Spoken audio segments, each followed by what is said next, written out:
ఆరాధనా నీకే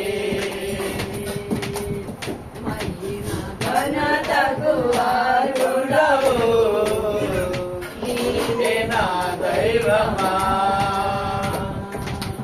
మహిమ ఘనతకు అర్హుడవు నీవే నా దైవమా సృష్టికర్త ముక్తిదాత సృష్టికర్త ముక్తిదాత మస్తుతులకు పాత్రుడా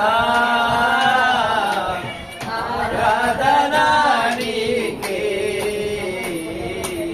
ఆరాధనా నీకే ఆరాధనా స్తుతి ఆరాధనా ఆరాధనా నీకే ఆరాధనా స్తుతి ఆరాధనా ఆరాధనా నీకే ఆరాధనా నీకే ఆరాధనా నీకే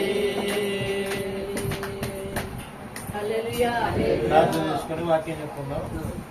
పరిశుద్ధమైన ప్రభా, సర్వాధికారి మీ స్తోత్రాలు ఆయన.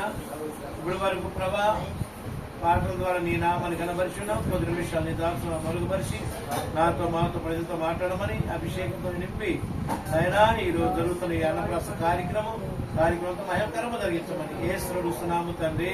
ఆమేన్.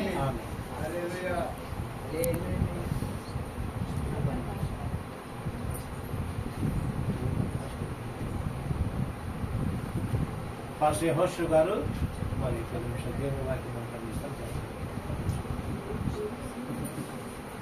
ప్రభు అయిన యేసుక్రీస్తు నామములో మీరు వచ్చిన దేవుడి గురించి ప్రత్యేకంగా కుటుంబ కూడా ప్రత్యేకంగా తెలియజేస్తున్నాను.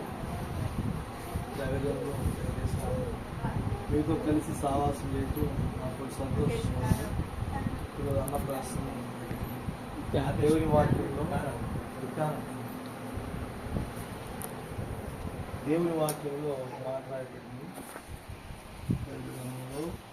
27వ కీర్తనలో 127వ కీర్తన 3వ వాక్య భాగంలో గర్భకాలము యెహోవాకు బహుమానము అనే ఒక వాక్యము రాయబడింది. గర్భకాలము యెహోవాకు బహుమానం. బ్రహ్మాండంలో యెహోవా అనుగ్రహించే స్వాస్థ్యము గర్భఫలం ఆయన ఇచ్చి బహుమానం.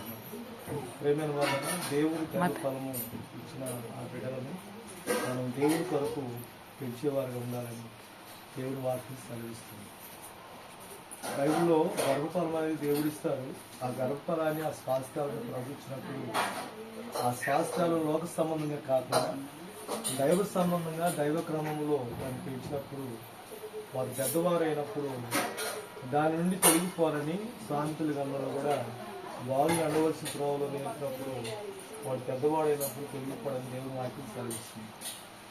అయితే ఈ రోజుతో పాలు విడిచిపోయి ఆ పాలు ఇవ్వకుండా బిడ్డకు అన్నప్రాసం అంటే అన్నం పెడుతూ మరి ఆ బిడ్డను పెంచాలని అన్నప్రాసంగా ఏర్పాటు చేసుకున్నారు. అయితే అన్నప్రాసం అంటే అన్నము ఆహారం అనేది శరీరానికి బలమిస్తుంది, దేహానికి బలమిస్తుంది. అయితే మన బిడ్డలను ఏ విధంగా పెంచాలంటే దైవ సంబంధమైన వాక్యానుసారంగా మనం పెంచాలి. దేవుడికి స్తోత్రాలు కలిగి.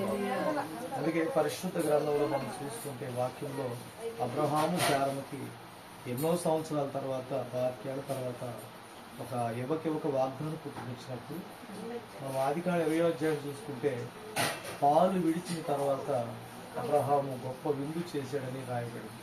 అంటే పాలు విడిచిన తర్వాత ఆహారం పెట్టడానికి గొప్ప విందు అనేకం పిలుచుకొని మరి అన్నప్రాసంగా ఇస్సాకుకి ఒక విందు చేశారంట.